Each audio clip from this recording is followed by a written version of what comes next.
Hello,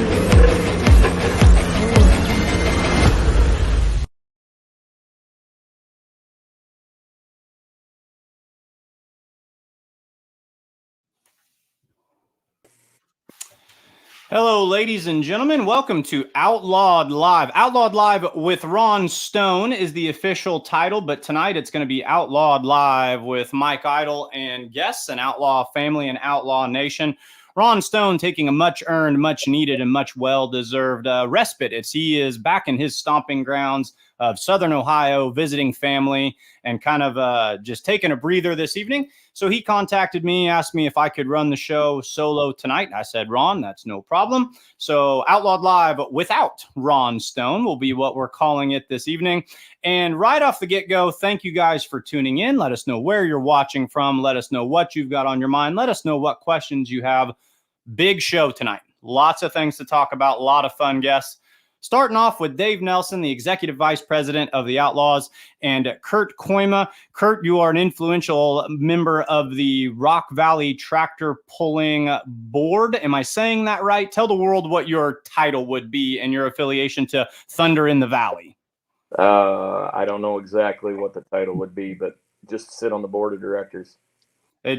Influential and important person is what we will call you for the remainder here. So, gentlemen, thank you for being with me tonight. I hope all is well in your corners of the world and all is doing as good as it can be. Dave and I were kind of speaking beforehand, and we really want to make sure that we, by and large, take our time sorting through this. The epicenter of news in the outlaw world right now, Rock Valley. I would say Rock Valley, Iowa is the heart of the Outlaws. This is kind of where we're based out of. This is how things get going. And it's been, how would you guys describe it? It's been devastated. Is that too strong of a word? Let's talk about, for anyone who doesn't know, and Kurt and Dave, you've seen it firsthand, and I'll let you kind of take the stage. Give us the quick rundown of what has happened to the Northwest Iowa community and kind of just where that's left people standing in the past week or so. Kurt, this is kind of the news of Outlaw family, to where, take us back to last Friday night and how much rain you had kind of had and your involvement. I mean, you've been on the fire department for what, 20 some years, you said. Kind of start us from last Friday night and bring us forward to where we're at today. The rain really kind of started, I would say, Wednesday night to Thursday of last week. Thursday night, we got together with some of the officers of the fire department, just pre-planned a little bit, discussed with the city a little bit. There was a town above us, about 20 miles, that had 9 to 11 inches of rain. Just going over what-if scenarios, and then fast forward to Friday, forecast gets worse and worse, starting to talk about 3 to 5 inches of rain for us, and a huge area above us, which the Rock River drains a very large area. Go to about 3 o'clock Friday afternoon, we decide we got to start sandbagging. About 8 o'clock, the thunderstorms start, and it pours, I would say 3 hours straight. The creek by the tractor pull flooded. I think with the area, a 20-mile radius, had anywhere from 3 to 6 inches of rain. And all the stars aligned that our levee, we would have to have that levee quite a bit taller. And the town, basically, it flooded in a matter of, the water just was going up by feet every hour. And the rescuing started about 1:30 Saturday morning and didn't end until 8:30 Saturday night. So they blew the siren. They blew the sirens at what, 1:30? You said Saturday morning, and there's stories of he's going to freeze up on us now, Mike. Well, that we can fill in there. So to put it just point blank, the flooding that has occurred in Northwest Iowa, with Rock Valley being kind of ground zero, has been of prolific proportions. This is not, when I first heard about it, I was on my way to Manila to work the tractor pull in Manila, Iowa, and I received a phone call from one of my team members, and she said, hey, I'm going to be a little late. I have to reroute due to some flooding. We got flooding in Rock Valley last night. And you're thinking that prototypical, like, the creek's out, you're going around. Your mind doesn't really go to that place until the texts and the calls and the pictures started coming in. But this is nowhere near a typical April rain shower. The creek is out flood. This is it's time to rescue people, as Kurt is speaking. This is a severe act of Mother Nature and a legitimate disaster type area. So Kurt, you were explaining that rescue missions were underway in a community that had been truly hit as hard as anything I've seen in recent memory. So continue with that story and walking us through that aspect. We were rescuing with boats. The fire department started out, like I said, at 1:30. We had some people brought us some boats, and then the payloaders started coming in. Sprayers, big, tall John Deere sprayers. We put the call in at I think it was about 1 o'clock to bring in the Iowa Task Force, which is, I think they were called the Urban Search and Rescue. They arrived. I think they made their first rescue at 5:30.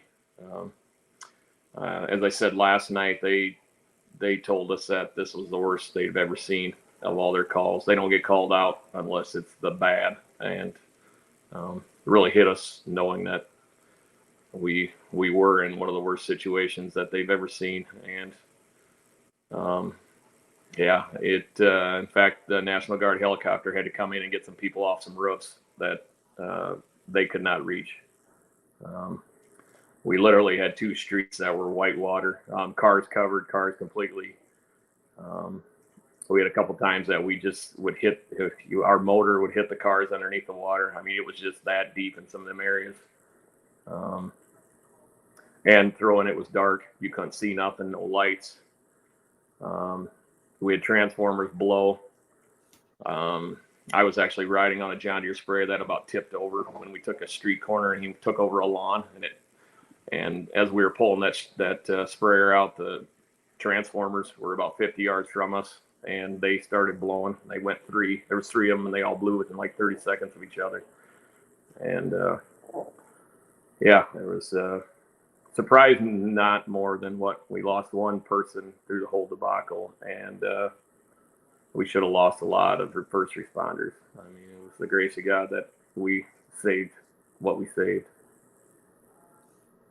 So to really kind of transition right off of that, and I wanted, as someone who was far removed from this and kind of watching this develop as a fan or as a worker for the Outlaws or whatever my title might be, here's kind of how I saw it. And I want you guys to tell me if this is reflective of how the thought process kind of went, because we're eventually going to get to tractor pull news. This does tie back into something to do, like the banner says, there is a press release that we're going to look at. So when I heard about flooding, my first thought was, oh, bummer. Like, I hope the track's not terribly wet. Like, there's a really big pull in 3 weeks. And then I start understanding the gravity of the situation.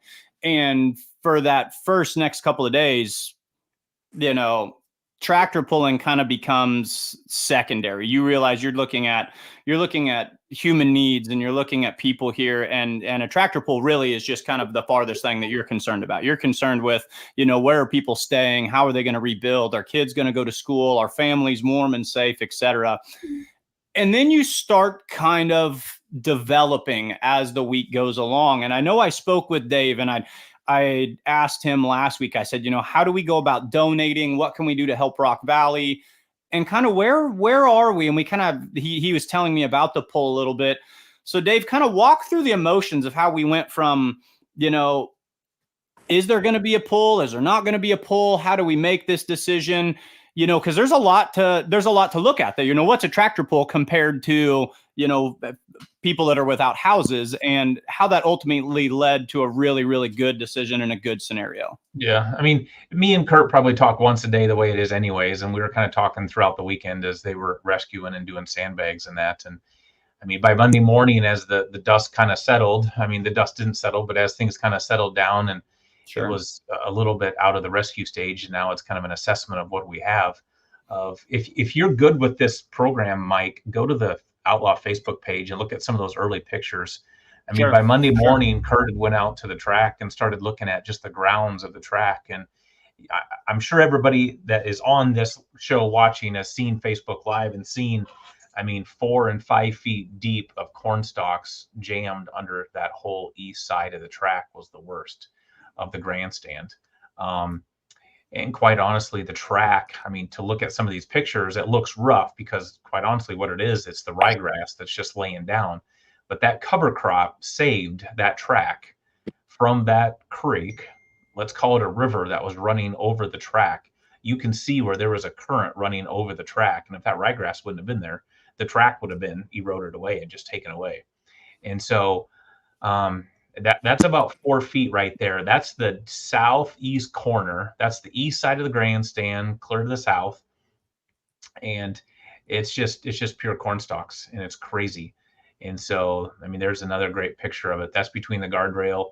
That's on the east side of the track. You can see, if you look straight down there, that's that shed that we used to eat supper in, and that's where we stage the tractors down there. We're down at 330, 340 right now on the east side of the track. And so it's like, all right, what can we do? I mean, I think Kurt needs to jump in here and just kind of share some emotions of just, I mean, your town's a mess. There's 500 some homes in town that look like could be a potential complete loss. Hundreds of families without homes, don't even know if they're going to be able to get the Christian school and high school open by fall time because of the damage. And so, Kurt, kind of bring us from Monday looking at this and what we started thinking about during the week, man. Yeah, like Dave said, Monday was the first time I actually just drove over there at 8:30 Monday morning, and I think Rich and a couple of the other guys met us down there, and we just walked around, and like, there's just no way we can even have a pull here, even consider it. We had a lot more to worry about, but yeah, everybody was just curious what this place looked like, and like David said, the track. I don't have some I don't think I sent them pictures, but there was places on that track that rye was over my shoulders tall, and we really wouldn't have had a pull with that rye if we would have had that rye taken off there, because that track would have been just gouged by the current, like Dave said. And yeah, as the week went on and Dave started putting these details together about potentially people coming to town and seeing town get cleaned up, and the outsiders wanting to do it. I mean, and then by 10 o'clock Saturday morning, the amount of people that we had in Rock Valley actually cleaning that thing up. And by noon, I mean, we could see light at the end of the tunnel that, hey, this thing is going to be cleaned up and we could possibly pull this thing off yet. The call to arms from both fans, supporters, pullers, and everyone alike, and what happened on Saturday is one of those things that I look back and it gives me goosebumps and it gives me chills, and it makes me proud to be a member of the Outlaw family, and it makes me proud to be a truck and tractor pulling fan, because that's what the salt of the earth people do when there's something like this. And Dave, I think you put it best when the idea, you guys said, no way, no tractor pull, forget about it. We're looking at the track, put it out of your mind. It's not going to happen. And you start working the numbers and working logistics and working the manpower. And then you're like, okay, maybe this is a possibility. And I loved what you said, Dave. You said this community is going to need something to celebrate in a time of challenge, in a time of, just disparity. We need a reason to come together. We need a sense of normalcy. And I think that kind of, after what happened, after you saw the track, you board members had a meeting. Now, obviously, it's closed door meeting. You don't have to tell us specifically, but kind of walk us through what was the general tone of that meeting that you guys had on Sunday or Monday after seeing the track cleaned up, and walk us through the decisions you made, and then we'll read the press release as soon as you're done with that. Talk to us about Friday night, Kurt, and the mood of our meeting sitting there Friday night, and then talk about kind of the feeling of Saturday night, probably about 5 o'clock, but pretty much 24 hours later. We were pretty down Friday night. I mean, we didn't meet until 9 o'clock. Everybody was emotionally, physically, mentally drained. And yeah, we were sitting in a facility that was a disaster yet. So yeah, everybody's attitude was just, yeah, it's just going to be the easiest to pull the plug and walk away of this thing and worry about 2025, and I included. And yeah, then flip the script, and sun comes up the next day, and the army of people show up, and yeah, by 5 o'clock Saturday night, I mean, what a difference of attitudes. And like, yeah. On Saturday morning, it was a high of 70 degrees on Saturday. It was a nice breeze out of the northwest. You broke a sweat, but it wasn't a hot sweat. And we said everybody to be there by 9 or at 9. People started rolling in at 8 o'clock. Me and Kurt were down there by 6:30, kind of getting things set up, pulling a little bit of fence out here and there. People just started coming in. And I'm thinking, okay, well, it's getting close to 9. One of us probably need to be up there where we were going to have people park, just to kind of give people ideas of what come to do. Nobody took a lead of going up and telling people what to do. People would just drive in, literally get out of their cars, just look around, grab their pitchfork, and they just went to work. There was no like, okay, we're here to work. It was just incredible. And by 9 o'clock, by 10 o'clock, probably was when we kind of hit our 80 some head of people there. And there's one video of what it looked like before. And it was just under these bleachers. It was just a flood of people in there, 3 people deep in each section. One guy was clear up underneath on his hands and knees, pulling out and pushing out. Then there was a guy with the pitchfork pushing it to the back, another guy pushing it out the back. And by the time we ate lunch, about 12:30, the bleachers were completely done. And then we ate lunch. Hoganics brought in barbecue from Hy-Vee. Schaefer Dave was there as well. So we stopped for probably half an hour for lunch. And then we probably spent 2 to 3 hours after lunch. Probably a half the crowd had to go after lunch, which was fine considering how much we got done. And by 3 o'clock, we went around putting out pea sand, moving some things around. And by 4 or 5 o'clock, my opinion was the track was in a condition, the arena, call it the arena, was in a condition that it would have been 2 weeks ahead of a poll for the committee to then be like, all right, we gotta wash some benches, we gotta do this, we gotta do that, put some signs up. I mean, 24 hours after it was, well, guys, we got people coming tomorrow. We got to put on a happy face, and we'll see how we do. And maybe we'll have some more work days. And it was incredible. And so proud. I went around and tried to meet everybody. Probably a third of the people were fans from Minnesota, Iowa, South Dakota. It was fathers and sons. It was husbands and wives of fans. So a third of these 80 people were fans. A third were pullers. A third were crew and just other people that were associated with the Outlaw. Nobody was from the city of Rock Valley because we made it very clear we do not want to take any of this effort away from the city. And so it was pretty incredible, Michael, to the point that was Saturday night. And then we all went home. Everybody took a break on Sunday. And then you as a pull committee met about noon on Monday, Kurt, and take us from there. The pros and cons were discussed once again, and the vote was unanimous. We didn't have a single no vote. And yeah, we decided we got to move forward. We owe this town a chance at a little bit of normalcy and a chance to hopefully raise some serious money. There's millions of dollars being kicked around out there as to the losses, hundreds of millions of dollars being, bring that up, Michael.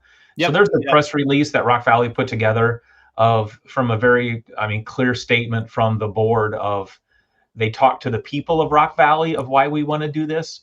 They talked to the fans and they talked to the pullers in this press release, quite simply from the standpoint of, number one, it's free admission. Everybody come prepared to give a free will donation too. This is going to be the fundraiser of all fundraisers for the city of Rock Valley and their residents. And so I'm sure everybody on here has seen this press release. It's pretty touching just from a standpoint of there's a lot of emotion in this letter that have come from the people of Rock Valley and the board of the Valley Pullers. Yep. I'd really like to let's go ahead and just read these first couple of paragraphs here. That way people can just digest this fully, because I thought this press release was just worded. I don't know who is writing this for you, but they did an outstanding job. And when I saw this, my heart just exploded with joy. So this says, after much consideration, prayer, and consultation with multiple city leaders, the Valley Pullers Board voted unanimously to proceed with the 2024 Thunder in the Valley truck and tractor pull this coming July 12th and 13th. Not only will it still happen, but it will be a free admission gate to all pulling fans that want to come and enjoy 3 big sessions of truck and tractor pulling. A free will donation will be collected at the gate, with 100% of the donations collected to be given to the flood victims and relief efforts of Rock Valley. I mean, that says it all right there. So what does this mean to you, to the community, to the pullers? What's the feedback? What happened when this went public? Oh, I would say lots of positivity. Dave Nelson did write this, by the way. But I had plenty of edits and help. He had a great English teacher somewhere, evidently. No, we should talk to her. Anyway, our phone started blowing up. Pullers fans. Is this serious? How are you gonna make that game? We just think that that when you let people in the gate at especially when you're fundraising, when you tell somebody how much they have to spend, if you don't tell somebody how much they spend, it generally is better to not tell them, and they usually feel moved to give. And it's people in a tough economy, with everything being what it's being, and Dave spoke about this last night, it can be hard to open up the wallet at times. But when you're opening up the wallet to something that's giving back to your fellow neighbor, to something that you believe in, it's easy to reach in there and give that amount. That's going to be up to each and every individual fan. We hope that they feel moved to be generous. But to me, this is a win-win, because you're sitting here saying, is a tractor pull the appropriate thing to do in the face of such challenging adversity? And when you come together and say, absolutely it is, to me, this says we're Rock Valley, we're the Outlaws, we're truck and tractor pullers, and we're giving it right back to where it belongs. Nobody loses in this scenario. People get to go pulling, the fans are excited, the community has a sense to rally behind. This is just big news. This is big news. So you're hearing it here on Outlawed Live. Thunder in the Valley will overcome the floods, and it will continue without a hiccup, essentially. Bring your heart as an Outlaw Nation. Bring your heart as a fan, as a puller. This is our time to love on this city that's given us one of the biggest and best tractor pulls that we could ever have out here in the Midwest. We have a lot of great pulls, but Rock Valley is always a special one to all of us. So come with a giving heart. And the thing I liked about it, we talked about it last night on Beer Money Pulling Team, was this press release blew up Facebook last night. It's had 570 likes, which is great. But the thing to me, this thing has been shared 612 times. This press release has been shared 612 times, to where it is just, to me, this is pretty powerful. We've got a lot of our national sponsors asking if they can give, asking if their co-network other company can give. And so we are expecting crowd control. We are expecting parking issues, but don't let that stand in the way of you coming. They're working on where they can put campers. Campers are going to have to bring their own generators. But this is going to be a pretty amazing event from the fans and pullers giving back. It's going to be a huge pull done for all the right reasons. And that's, kind of the snowball effect right there. That's going to be the reason that it's going to be big. And it's wonderful. There's no one who's not excited to see this. So continuing under the sense of donation giving, Dave, this page just went live. Let's talk about the page we have up here right now, and tell the fans what they need to know about what we're sharing at this moment. So this is, if you feel that you want to give, you're not able to be there, we'll talk about the ways you can be there. But this is the GoFundMe page that we have set up, Outlaw Truck and Tractor Pullers Northwest Iowa Relief Fund. And you can see we've set a goal there of $375,000. And we don't know if that $375,000 will come just through GoFundMe, if it'll come through the gate, and GoFundMe and different ways of raising money. But we're going to set this bar pretty high, and we're going to push and push to get there because we want to bless back our family in Rock Valley and all of those families that we've never even met before and we probably will never meet. This is our way. So if you go on to GoFundMe, Outlaw Truck and Tractor, if you just go in the search bar up at the top middle and start typing in Outlaw Truck and Tractor Puller, this is what you're going to find. And this is where, if you cannot be there, there's the search engine right there in the middle. This is the way that you can start giving. 100% of these funds are going to the city and the people of Rock Valley. It's not going to get dumped into anything Outlaw. It's not going to get dumped into the Valley Pullers for new bleachers. This is going to the people of Rock Valley, to where Kurt and Rich and the guys are talking about how they're going to distribute this money, whether they just go start handing it to families, what the structure is. But there's different ways to give. This is GoFundMe. The other way to give is to come and partake and give in the free will donation. The other way to give is to come. You can go to the Outlaw page. Let's go to the Outlaw page too. There's a t-shirt being made. No, go to the Thunder in the Valley page. Go Thunder in the Valley page. And I think there's probably one of the last posts put up there. There's a t-shirt that just got designed today that's going to be selling. All the proceeds will be going to the fund for Rock Valley. And then the other one is Outlaw TV. Outlaw Pulling TV is going to be free for Rock Valley.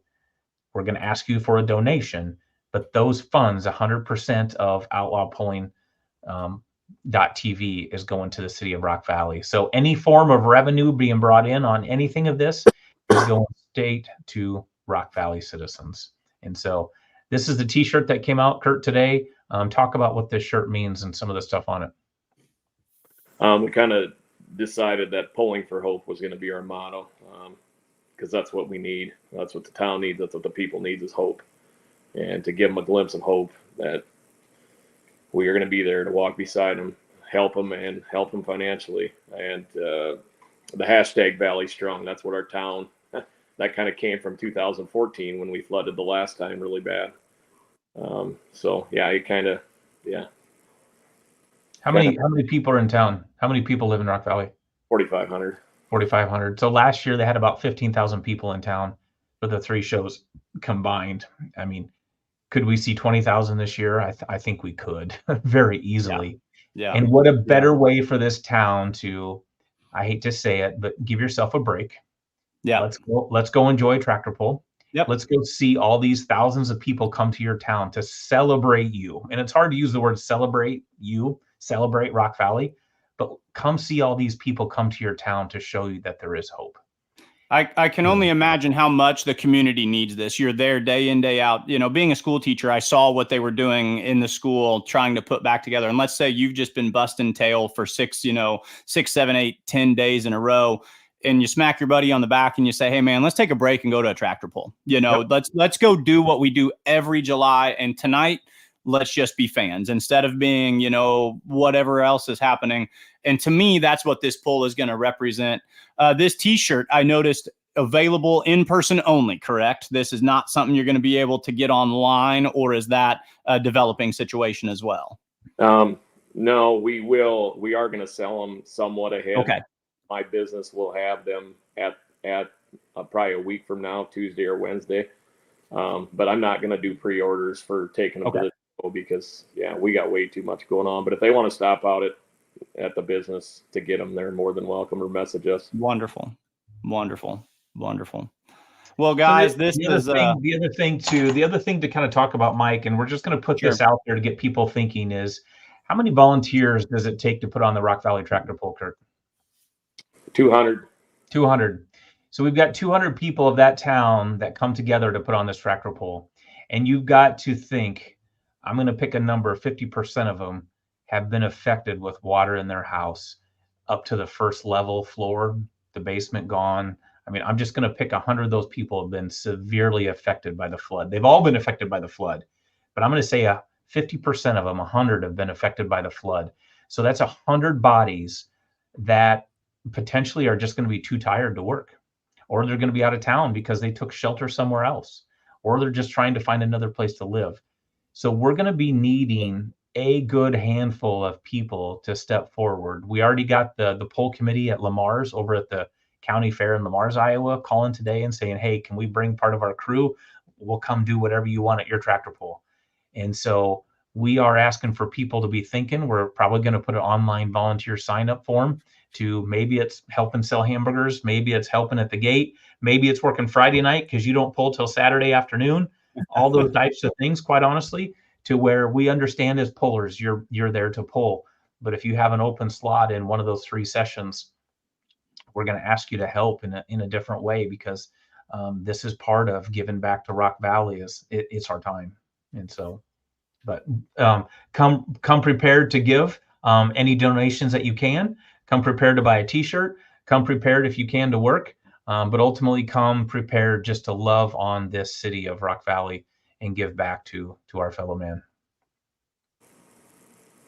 Kurt, Dave, thank you guys so much for coming on both last night and tonight. Just Outlaw family. I mean, that's the only thing I can think to say at the end of this. Any closing messages? I do want to play the Rock Valley video before we transition over to the Texas Bullwhip motorsports team. They're waiting patiently in the wings, and they've had a big weekend here. Yep. Any final thoughts and anything that you guys want to say to the fans or viewers out there this evening? Go ahead, Kurt. We will keep you updated on the camping situation. As soon as it dries more, we will assess. The big campground in Rock Valley is destroyed with the full hookups and everything. And that's, that I don't see that opening back up this summer. But the regular camping across the highway, I can't guarantee it, but I think we will try to get that ready to go, that people can camp there. And depending on the response we get, we may look for some more places to put some campers. People might have to take their side-by-sides or hoof it a mile, but we will keep you guys updated. Excellent. If you got questions about how to help, contact me. Contact Kurt Koima, but don't be afraid to understand that Kurt's still helping the town. Kurt Van Beek, Kurt Koima, they're still helping their town. They're still helping their people. So call them if you need them, but don't be afraid to call me either. Look on the Outlaw website. You can find my number. You can look back in the different posts. You can find my number, get me on Messenger, text me. But let's let people keep doing what they need to do for their city, and call us with questions and get ready to help if you're available to help. But come one, come all. Let's have an awesome weekend. Guys, thank you so much. Valley strong, and we're going to rally in the Valley. Thank you so much for coming on tonight. We'll play that video, and it's going to be an awesome tractor pull. Thanks, guys. Thanks, Michael. Get ready for Thunder in the Valley in Rock Valley, Iowa. Experience the live action on Friday, July 12th and Saturday, July 13th with 3 powerful sessions. Friday session starts at 6:30 with 2 sessions on Saturday at noon and 6 p.m. Visit rockvalleypool.com and get ready for the roar of Thunder in the Valley. Awesome. It's time to let the other Nelsons come on now. It's all Team Nelson at this point. All the Nelsons out there. Hey, hi, and welcome, Texas Bullwhip Motorsports team members, Dustin Corliss, Donald Nelson, and Mindy Brown. Thank you guys for waiting patiently. I know I told you 7, then I said 7:15, but then we just wanted to make sure that we really gave the Rock Valley situation everything that it needed with that press release that came out. How's everything in Texas, and how are we surviving after the first trip down to Texas for the Outlaws this year? It's hot. I'll tell you that. That's hot for you guys as well. I mean, I just assumed that you were, that was just another regular Saturday afternoon in Texas, but Jason Wayman told me that it was crazy, stupid hot down there. So hot really even by your standards? No, it wasn't too bad. I mean, there was a breeze, so luckily we had that. If it wasn't, the humidity probably would have been pretty bad, but it was decent. Sure. Well, I want to say congratulations to your team, and thank you guys for coming on this evening. A lot I want to talk about, because to me, there's a lot of fun stories that you can break down anytime you go pulling in Texas. Donald, great weekend. How did it feel to win Friday and Saturday, back-to-back nights? in your home state. Does that mean a little something extra when you get to win down in Texas, especially when you sweep the weekend? It always is a great honor to win, especially if you sweep the weekend. I think I've been white right 37 years, 38 years. I missed a couple there when Mindy and Shandy were playing softball in Colorado, but I've never had a 2-day win that I can remember. I was speaking on the Let's Grow Pulling podcast last night, and Jason Schultz asked me, he goes, let's look at some white right video. He said, which run do you want to see? And I said, bring up Donald's run from Saturday night. I feel like that was one of the prettiest, almost picture perfect runs that you could have seen from the whole both sessions. The track looked like it was taking a ton of power, but it looked like you weren't afraid to get aggressive out of the hole. Was that a track where you had to hit it hard early? Yeah, you definitely had to do that. I think I had a little advantage by being last. We were first class. Super stocks were having problems. Track was coming around better. And I was the lucky one to have the last number. Well, it was a great show. It was fun too. It felt like there was kind of that don't mess with Texas attitude, because old Cameron Neves had his tractor set on kill both nights too. So it was fun to see not only a Texas native finish first both nights, but to see the two Texas competitors in the modified class go 1 and 2 both nights. So that was definitely neat. But I want to hear about the two-wheel drives as well. Mindy and Dustin, you guys had very successful weekends. Mindy, if my memory serves right, you came away with a 3rd place finish on Friday. Can't hear you. We don't have any sound from Mindy right now. We'll jump over to Dustin while she gets things lined out here. Dustin, I wanted to give you a hard time. I was watching. I haven't seen your Saturday night run, but I've seen your Friday night run, and it made me chuckle a little bit. The first Outlaw pull I haven't been at this year. I had to go to outlawpulling.tv and watch it. Great way to watch pulling. It looked like that track was sucking people to the right-hand side quite a bit. And you've got your T-bucket, and I could literally see you at the end of the run. You were leaning back over, looking at that white line and looking and kind of saying to yourself, did I keep it in? Did I keep it in? Was that your thought process on Friday? Was that chalk line sneaking up on you in a hurry? Yeah, sure was. Dempsey went.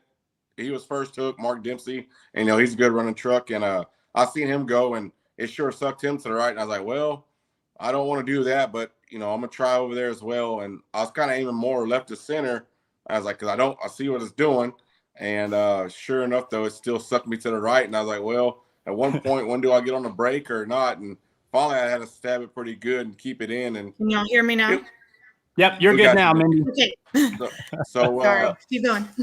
It wasn't the best to run, but then the next couple trucks came up 307, a little bit creeping ahead. I was like, well, if I should have, could have, would have, if I didn't have to get on a break, could I have been farther? But then that night the early numbers wasn't where you want to be. The track got better later and later, and then I was sitting back, and then Mindy come blowing by me, and a few others before that, and then luckily she jumped back in the lead, took it back for a little bit, but heck, there's still several good running trucks behind us that kind of crept up and got us.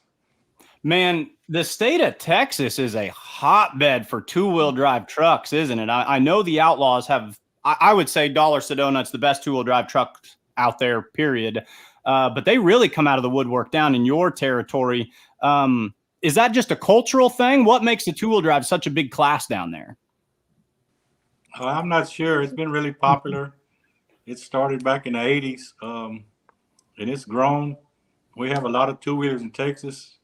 We really don't need support from other states, but we're glad to have them when they come, because sure, it's always a challenge to pull against new iron. Yeah, and we're going to talk about that, because there were some guests that made some appearances this weekend, and I'm looking forward to hearing the stories behind that. So Mindy's got her volume figured out now. 3rd place finish Saturday night.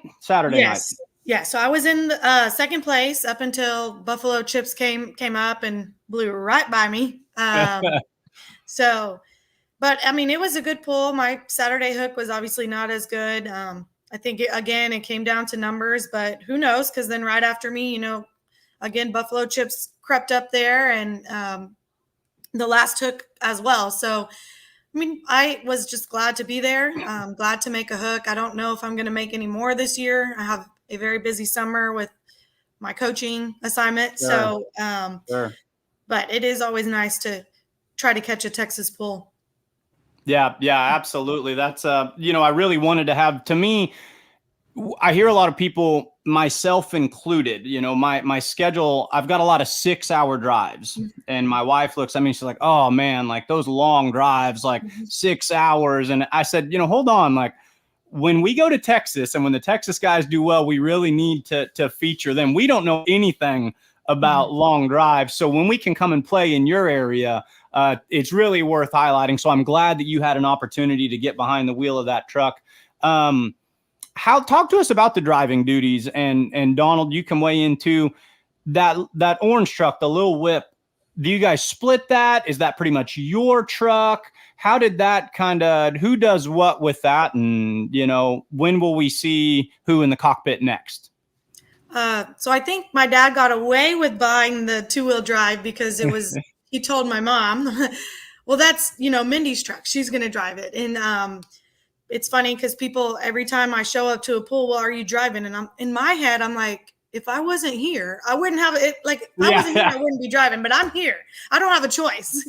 The only time I made it to a pool and I didn't drive was when I was 8 months pregnant or 9 months pregnant. So that's been the only time I've shown. Well, I take that back. Last year in Right, or 2 years ago, my daughter was very young, a couple weeks old. And so I also didn't drive, just because I wanted to take care of her and didn't want to have to worry about that. But otherwise, if I show up to a pool, the plan is for me to drive. So when I'm not there, which is a lot during the summer, usually my dad will drive it, or we have another crew, Mark Jensen, he'll show up and drive. My uncle has driven it before when he's come to a pool. So it's kind of the utility vehicle, I guess. Donald, do you have the purple truck and the orange truck set up about identical, or is the purple one kind of set up more to your taste and the orange one set up more to Mindy's? Is it a challenge when you hop back and forth between them? They're two complete different trucks. They have different chassis, but I've figured out through the years how to adjust now that we're used to both of them, and one is a lot different than the other. So, but we make them work best we can. Yep. And then, so Dustin, do you ever get to climb into those with the full cab, or are you full T-bucket? And you're kind of like saying, if I'm going to drive it, I'm going to be out here in the open air where I can see that chalk line when it's creeping up on me. No, honestly, I drove Little Whip once in my life. The very first time I ever drove, very first time I ever drove a 2-wheel was in Enos, Texas, and I drove it for a one-night event we went to on a raceway, and that was the first and the last time I ever drove that truck. And then I think when Mindy mentioned when she had Baylor, we were swapping chassis that time. We sold my old Run and Tell It chassis, and we're working on a new T-bucket scheme. And Donald's like, well, I'm going to drive Little Whip. Come on, you just drive Whip It. So I have drove that one a couple times down the track, and I think 2 times only, and both in White Right. But no, so for the most part, we like to keep everybody in there what they feel. It's Do you prefer the open cab of the T-bucket? Oh yeah, I mean, Mindy's truck, you can still see some, but that purple truck, I hope a flagman never falls down, because you will not see where you're going. Especially if you flirt with the chalk line, you cannot see where you're going, and that's probably one of the loudest trucks I've ever been in. Oh man, that's interesting. That's awesome. So Dustin, I've always wondered this about you. What's your affiliation? How did you come to be a member of the Bullwhip Motorsports team? I mean, are you a nephew that I didn't realize, or you a kid that just kind of showed up one day, kind of like in Fast and Furious, and then never left? Or how did Dustin Corliss become the member that he is of the Texas Bullwhip Motorsports? Oh man, I'm just gonna shoot this number. Don't hold me to it, but maybe going on 11 years ago, I moved to Bernardo. And I was in the oil field, and I was 7 on, 7 off, and there's a little house I found for rent, right, but about a mile from Donald's, and got to start knowing everybody in the community, which I grew up in Columbus, which is only 8 miles west of Bernardo area, and anyway, started working and got to know Donald from seeing him through the feed store or the little cafe here in town, and got to know him. And he's like, "Hey, well, I bet the Zycheks kind of introduced me to him when I used to work for him in the high school. And that's how I kind of met Donald. But to speed up is, I moved to Bernardo, got to know Donald, and he's like, "Hey, you mind starting helping me?" And I believe I helped him for 4 or 5 years. And then one day he's like, "Hey, my brother Brian had a chassis and he doesn't want it no more. Would you be interested?" And we built it from scratch, and you run it and see how it goes and see what we do with it. And my rookie year, we put this T-bucket together. I mean, from the drive line to everything. And my rookie year, I finished 5th and got to go to Louisville and hadn't looked back since. I mean, were you a big truck and tractor pulling fan before that, or what background did you have? And rookie year, he goes to Louisville and he's running with the Texas Bullwhips. I mean, that's a dream come true, you know? I mean, like I said, back in high school, I went to Cole Zychek was a couple grades below me, and I actually worked for his dad when I was 16, and my uncle worked there as well, and got to know him and kind of introduced a little bit of pulling. And I think the first pull I ever went to was in Taylor, Texas, and that's when that's where I met Donald. And actually, they were still kind of sharing a trailer, or they were kind of doing, him and Whitey were doing different things with trailers, and you were running what in Lucas NTPA, and we actually hauled the 2-step and 2 trucks they had to Taylor on an open flatbed trailer. And Donald showed up, pulled one night. I think the next night he hauled butt and went up north to go pull at some Lucas pool, and that's where I met Donald and got to know him a little bit, and that's how I got introduced into pulling. And so then I moved to Bernardo later on in life and started helping him. The first pool I think I went to him was with the last one they had in San Antonio for Texas. And unfortunately, Friday night we had a bad luck with the night, so we just just went out and had fun the rest of the time, and hell, I've been with them ever since. What happened that night? You said you had some bad luck. You got to spill the tea there.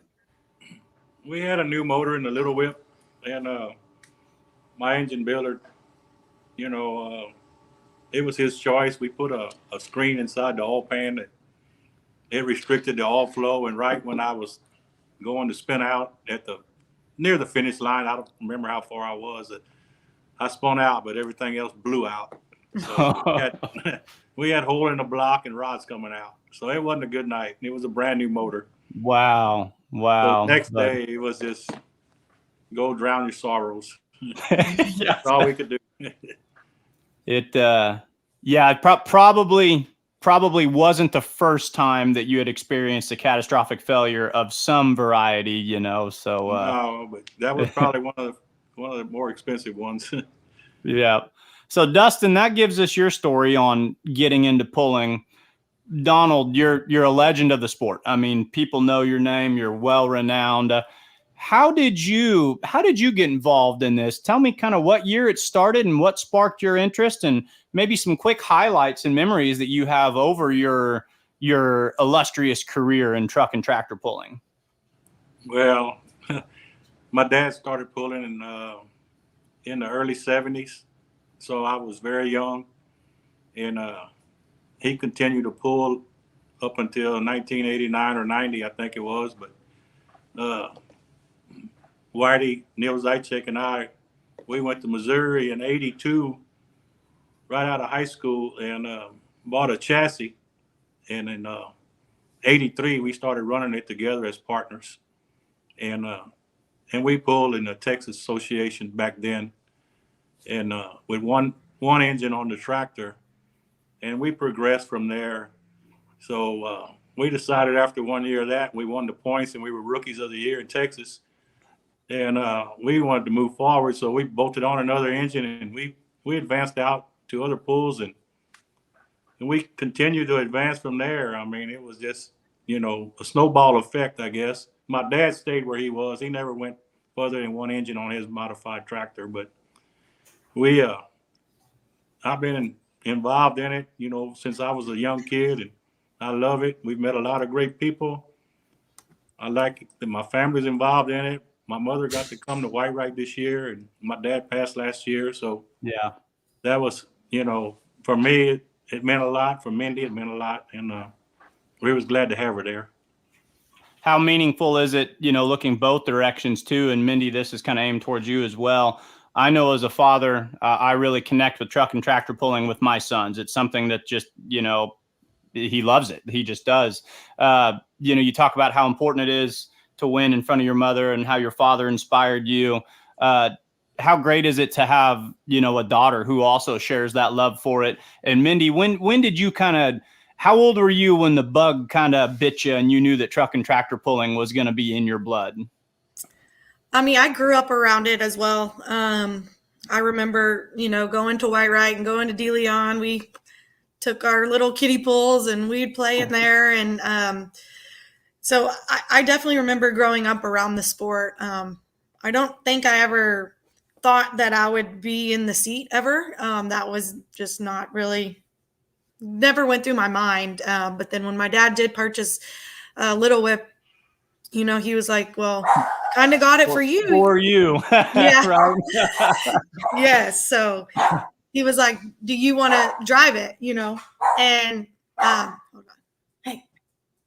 You want to get in the seat. And so we had our hometown pool, what we call our hometown pool in Columbus, and was a senior in high school, I believe, or the summer of my freshman year. I can't remember exactly, but I think I was a senior in high school.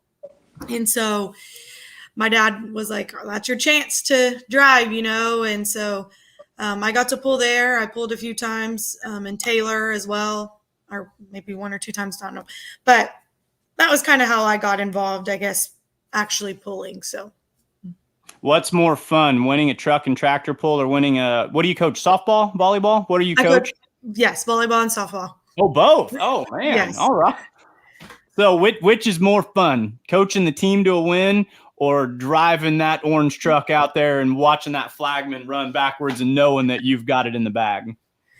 I would say probably driving. I mean, we're successful at our high school where I coach. We're known for making it to the playoffs, and we usually go 1 to 2 rounds.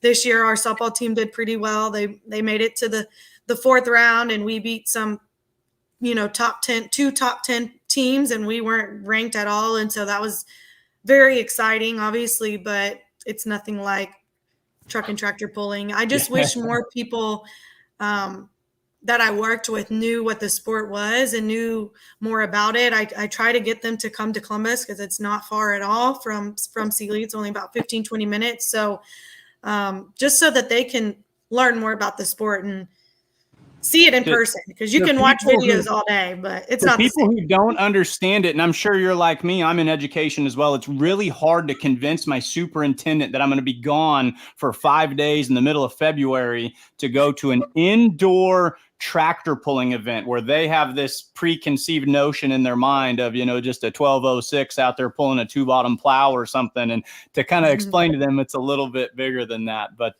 no, to get people to understand, I think building education and growing the sport, something that we can do and something we're trying to do. Is Whitewright the closest pull you guys have to home? With the Outlaws, yes. Yeah. Well, yeah. Whitewright, and then we have De Leon. Well, De Leon. De Leon's actually. De Leon. Well, and now Lufkin. So. Oh, so are all those, and you guys are kind of in eastern Texas, southeast Texas. I've never been to Texas. I want to go so bad, but I certainly don't know my Texas geography. Northeast Texas, is that kind of the sandbox we're playing in here? 60 miles west of Houston, right off of Interstate 10, right between Sealy and Columbus. But we're 60 miles west of Houston, or how many miles? 200 miles of San Antonio. 200 miles San Antonio. So, Okay. It took us how about long? 5 hours to get to Whitewright. And but for you, that's a stroll in the park, right? Yeah, I mean, I was with my toddler, so I wouldn't call it a stroll in the park. When we stopped and she was like, ride with Mimi and Papa, I was like, that actually sounds like a great idea. Go do that. Compare Rock Valley or South Dakota or something like that, So here's the story I really want to talk about. I've been dancing around this all over the internet, and I want to hear from you guys. you hear there's a big to-do made about it, and I was excited to see them. I love guest pullers. I love when pullers from other associations cross over. It's great for the fans. So you hear that Wayne, Brant, and Donnie Sullivan are coming to pull. And I'm sure you've crossed paths with these individuals before at some point. Does a part of you kind of stick your chest out and say, hey, you know, we're the Outlaws, like, come on down, we're happy to have you, but you know, you're not going to pull right past us without us putting our best foot forward. What was it like to play with them, and do you kind of feel that sense of pride when you have people from another association come and pull against you? Are you putting your best motor forward, so to speak? It was a great honor to have the Sullivans here in Texas. They haven't been here for a long time. I pulled with Papa Wayne back in the 80s, and for many pulls, you know, we traveled Houston, San Antonio. We did the TNT deal, and I pulled with Wayne back in the 80s, and Donnie ran a two-wheeler or tractor also. So I've known them for a long time, and they've always been great friends of mine. Mindy got to pull against the Sullivans in Louisville, Kentucky, where she first met them. Always great people, always a great honor to be where they are and compete against them, because they enjoy the sport like we do. They're a big family. I thought the results were very interesting. So to my knowledge, and Donald, you can help me out, is this the first time they've hooked with the Outlaws, or at least in recent memory? Yes, it was. Okay, so he finishes third in your class. Let's just talk the modifieds for right now. If I finished third 2 nights in a row, I would be leaving that event with such an itch I felt the need to scratch. I would say third is a lot of fun, but man, I've got to get to the next event and gun for second or first. Do you think that we will see him coming and playing with us again in the future? I don't think with their schedule this year it will happen. We hope to see him maybe back next year in Whitewright. And I helped Donnie and his dad all I could to help school him in the mod class. I didn't give him any pointers in the two-wheeler class. That's where Donnie's big stick, and he can really whip you. So right. I really like, you know, Papa Wayne, and they've never ran the twin engine class that at our weight category. So I was schooling them a little bit on what I do, and believe it or not, the Kentuckian tractor and the Twisted Whip tractor were built the same year, back to back, by Scott Tedder. So we have identical tractor. Oh, sure. Yeah. And so very no one else in the Outlaw or in our area has the same 2 chassis. That's really interesting then, that we would see them come together this weekend and perform pretty comparably. You know, when you look at the top 3 tractors and how they all drove, I thought all 3 of those were really, really similar. So he talks about the big stick. You know, I think he was an NTPA champion last year, if I remember that right. Right. Have you guys pulled against him at Louisville? Did you kind of have the scouting report on him? So when are you, Mindy and Dustin, are you just playing happy host? Are you just saying, hey, we're just happy that you're here? Or are you kind of thinking, we're happy you're here, but you know, we're gonna try everything we can to beat you? I would say we're definitely happy to have them. Like Donald said, they're a great family. I mean, Brant's actually drove in Texas before. He's flown down to Columbus Pool and drove one of Zychek's trucks. So wasn't his first time pulling in Texas when he drove his other truck, which is new. But back to like Donnie, you know, when you have a heavy hitter like that, the national champion of the NTPA come down, and you stick your chest out. You want to perform good. Yeah, you hope to get by him, but it's all fun and games. Yeah, you get a little competitive when the helmet comes on, but if you know you can slide one by him, you feel good about yourself. Like Donald or somebody mentioned earlier, you know, Texas has a number of trucks. You're always pulling against one another, but when you have some new competition come in, that's great. You know, has a name for himself, and you can get by them or stay right there with them. It makes you feel great honor. Sure. You almost, I would imagine you're kind of pulling both for your state and your association, kind of representing that pride. And I think that's something that you guys would be putting on, and you do an excellent job representing. I think Brant might be pulling with us I've heard rumors that we might see him in Wisner or other places later on this year. So that'll be a fun story to develop as well. Guys, thank you so much for your time. Before I let you go, I do have one personal curiosity question. This is one where I'm just being nosy as a fan. Donald, what's the story on the Texas Bullwhip on the Brent Long motor tractor? We have not seen it out yet this year. Is that something that we're hoping to see in 2024, or just kind of give us a hint of where things are going with that? Well, I've been waiting patiently, but it is a work in progress. They're working on it slowly. I don't know if we'll see it out yet this year. I mean, I'm hoping to have it out later in the year. They have all the parts located now. I think everything is there. From my understanding, it's just a matter of time of getting the motor put back together and on all the new electronics and all the parts put on it. So I'm waiting for it. I'm ready. You say that like you're waiting on springs, like you're kind of missing an old friend, so to speak. Well, Bullwhip may not always be a winner, but I'll tell you what, it'll be right in your butt if you watch him. It's got to be about the hardest running 6-cylinder out there that I know of. When did the two V8s come off of it? When did it go to its current iteration that it's at now? Well, when I originally built it, I had a 6-cylinder with a Chevy stair step behind it. I built for Outlaws, but then they outlawed me before I got to even run it. I did run in Missouri State some with it, and it was very interesting when I started that program with that tractor. So then they didn't allow me to do that, so I ran with Outlaws for several years there, and then I added the two Chevys crossways behind the 6-cylinder, and it was a challenge.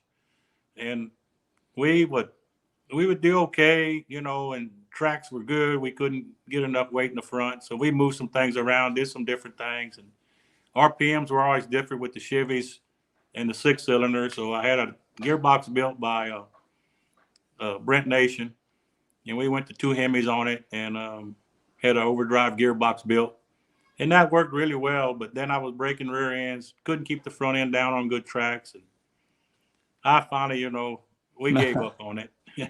It was one of the most unique and fan favorite designs in a modified that we had seen for a long time in the mid 2000s, 2010s, whenever it was. And I know it was one of those when it pulled in, people would talk about it left and right, but it's still, even as it sits right now, such a unique vehicle and such a hard, like you said, it might not be 2 1471 Hemis sitting out front, which is kind of the bread and butter. But on the right track, on the right day, you better watch out, because that thing is a bullet when it lights, and with you in the seat, nobody's safe. So you can never count it out for sure. And I did qualify in Louisville one year with it. So that was, that's always back in my heart, that was a great honor to qualify with that tractor with the 2 motors on it. Yeah. And, I didn't finish well in the finals. One of the input shafts broke on the side motor at about 100 foot.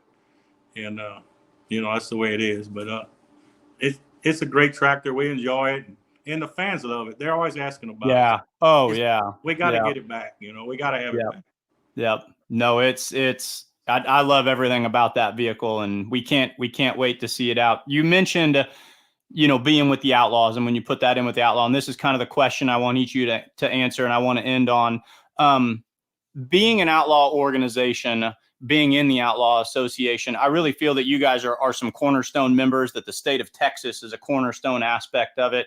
Just kind of talk to us about, what does Outlaw family, what does Outlaw Nation mean to you? It's the best association I've ever been around. Is it a sense of pride? Is it a sense of family? Just kind of talk to us about your relationship with the Outlaws and how long you've been here and what it means to you guys. I've been with the Outlaws Association since 93, if I recall. The Texas associations were shutting down, so we had to move along, and we started running with the Iowa tractor pullers and the Outlaws, and became full-time members of the Outlaws and the Iowa tractor pullers, and we've been with them ever since, and we've enjoyed all the years and really met some really great people, and continue to meet people. I mean, it's a big family. We never meet a stranger. I completely agree. Yeah. Dustin, what's it mean to you to be an outlaw? Oh man, it means a lot. Like I said, when you say outlaw, it's family. I mean, I pulled with the Texas Association, so as long as I've been with the outlaw, and both are just really great. It's just a big family. Like I said, y'all help each other. Helmet comes on, you get a little competitive. You want to get out there, do your thing. Comes off, next guy, you having trouble at the start line, you're out there helping them, doing whatever you can. I mean, Right. we went from helping a buddy when they down a motor. Hey, we want to keep you right there, even though you're a strong running truck and maybe could take us out, but hey, we're going to help you out, whatever. It really. Yeah. Go ahead, Dustin. It's really a definition of family.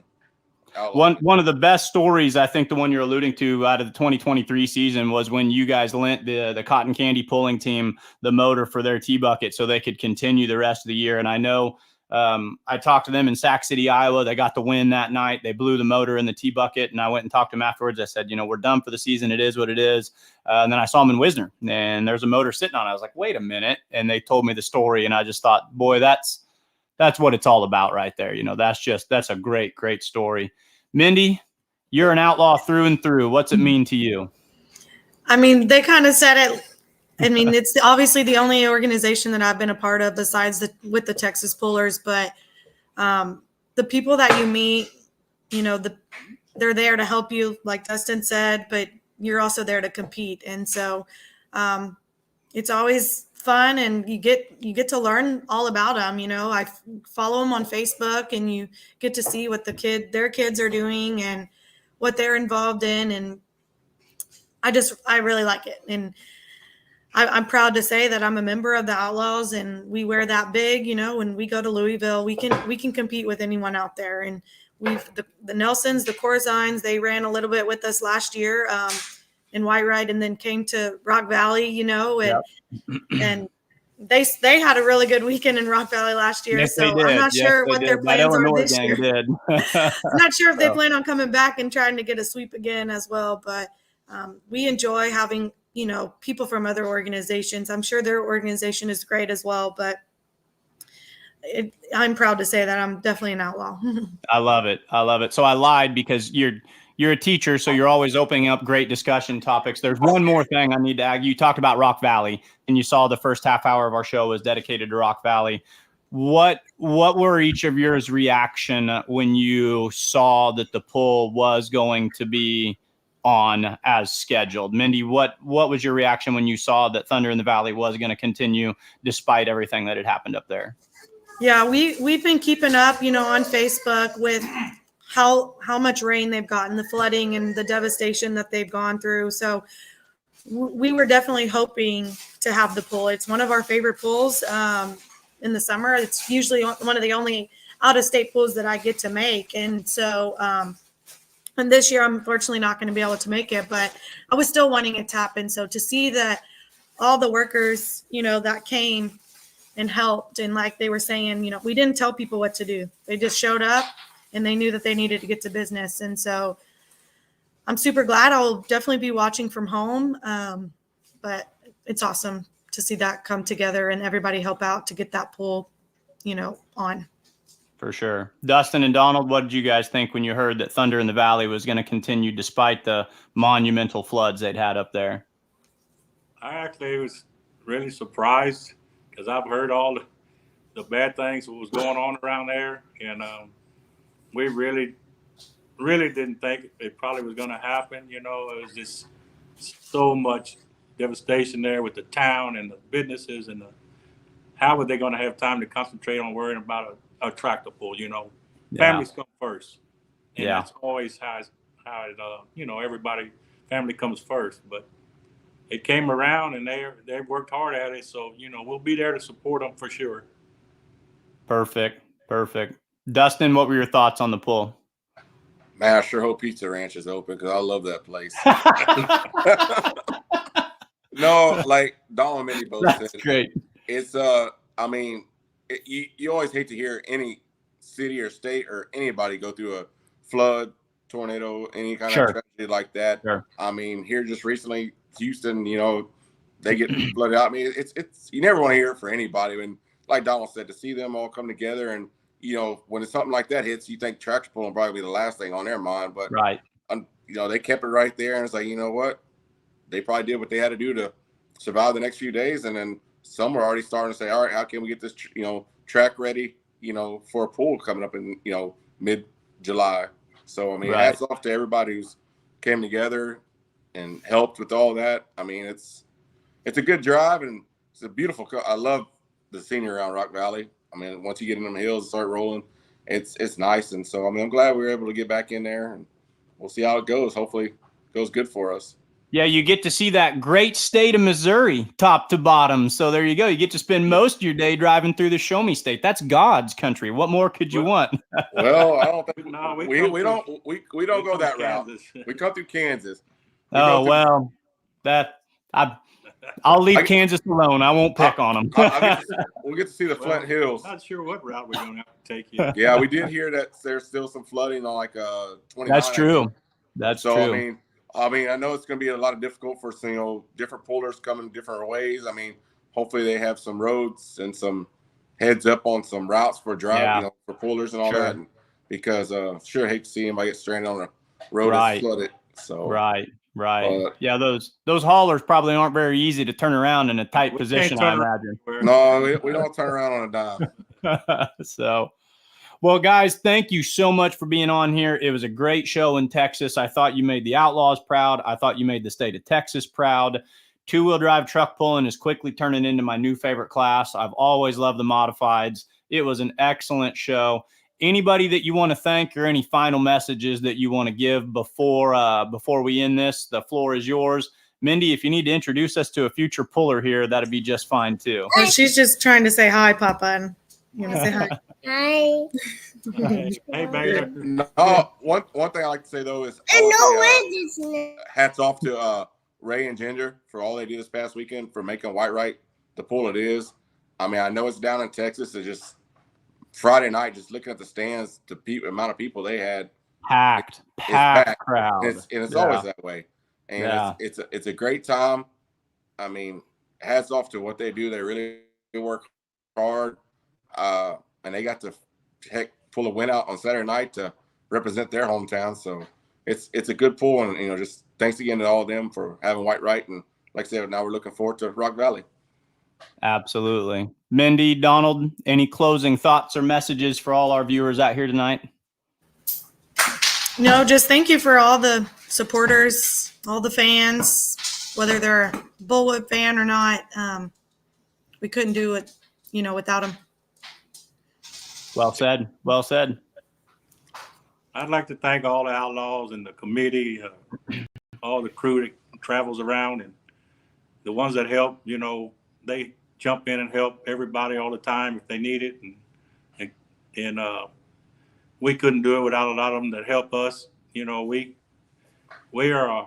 travel around more than with a couple of vehicles. So we're always looking for help and getting from show to show sometimes. And they're always willing to help jump in. We'd like to thank all those people that help us and all the sponsors for Outlaws. And it's a great honor to be involved in a great organization. I couldn't have said it better myself. Guys, thank you so much. You're a fan favorite. You're a cornerstone team. Best of luck in your 2024 season.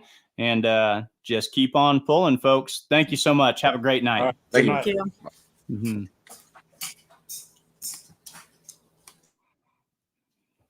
All right, so that was the Texas Bullwhip Motorsports team, legends of the sport. I mean, truly, when you're going to a pull and you see that Bullwhip trailer rolling in, you're at a big one. Donald Nelson's been pulling for a long, long time. Hard charging puller. Just love to watch everything that he does. Mindy's a 2-time National Farm Machinery Show champion. And Dustin is just one of the coolest dudes in the Outlaw Association. You just know that it's a money pull. It's a big time pull. It's a hard charging pull when you see them there. One last thing that we need to get to tonight, we still have our When the Smoke Clears feature. So for those of you who are still hanging on, still a lot of you out there watching, thank you so much. It's been like I said, a big show with a lot to get to. If you have any comments, feel free to drop those in here. Really, really good guests with a lot of things they've had to say so far. But we are going to move over to When the Smoke Clears, our weekly feature that highlights one of our drivers. Last week, we highlighted a true rookie, Mr. Roper Brown, in his pro stock four-wheel drive truck. We're going to keep things in the family, and we're going to hop on over and we're going to highlight Dad this week. Marty Samuelson, you've been on here all night. Great show. Thank you so much. Our guests have been absolutely wonderful tonight. A lot of fun people to talk to, a lot of good things. So this week, when the smoke clears, you are looking at Derek Brown.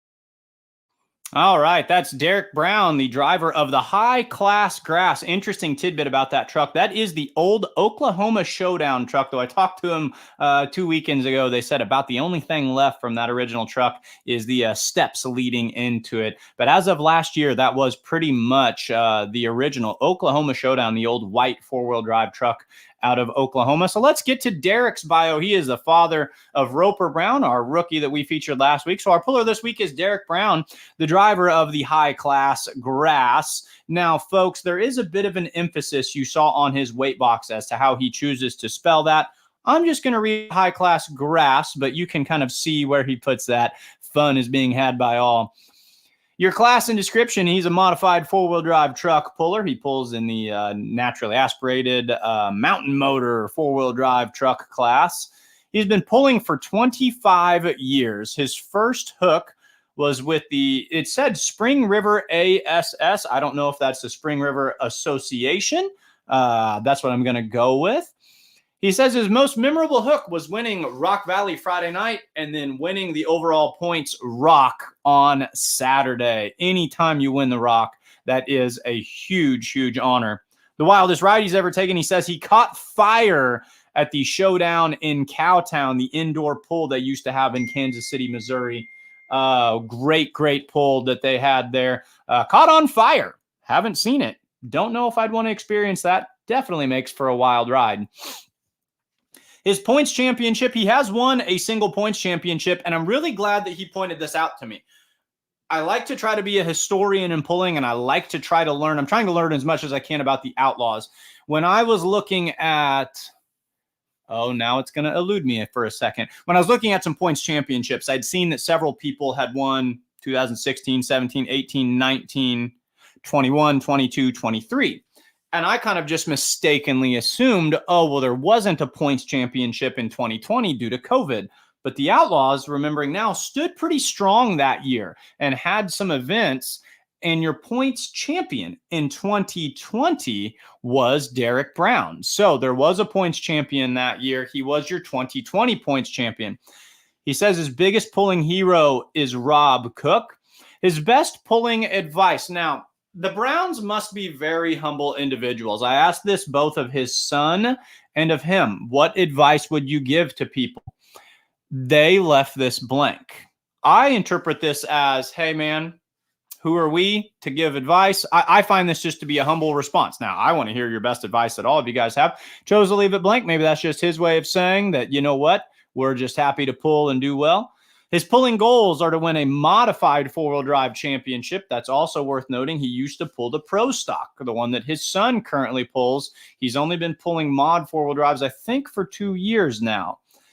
And the best part about being an outlaw, he says, doing what you love and the time with friends and family. And his message to the fans is do what you love and do your best. Couldn't agree more for that.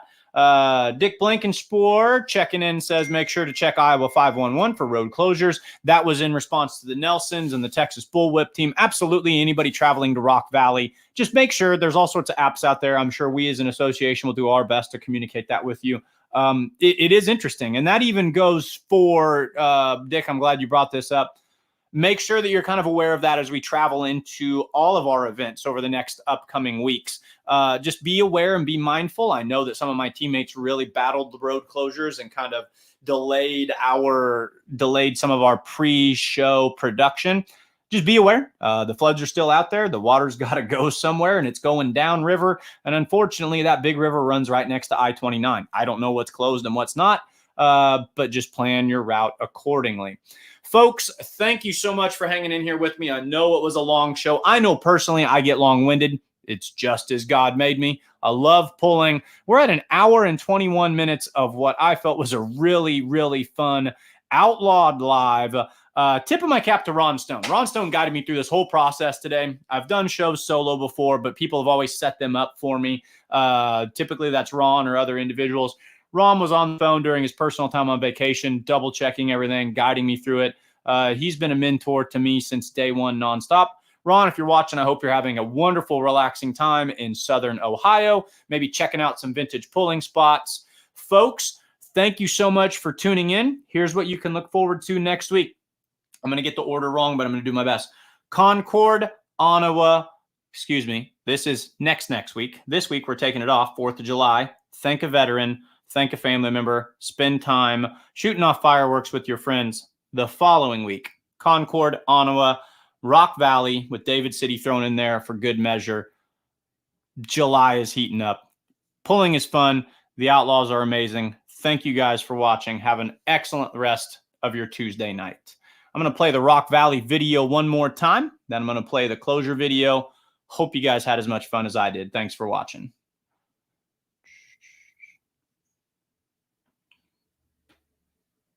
Get ready for Thunder in the Valley in Rock Valley, Iowa. Experience the live action on Friday, July 12th and Saturday, July 13th with 3 powerful sessions. Friday session starts at 6:30 with 2 sessions on Saturday at noon and 6 p.m. Visit rockvalleypool.com and get ready for the roar of Thunder in the Valley.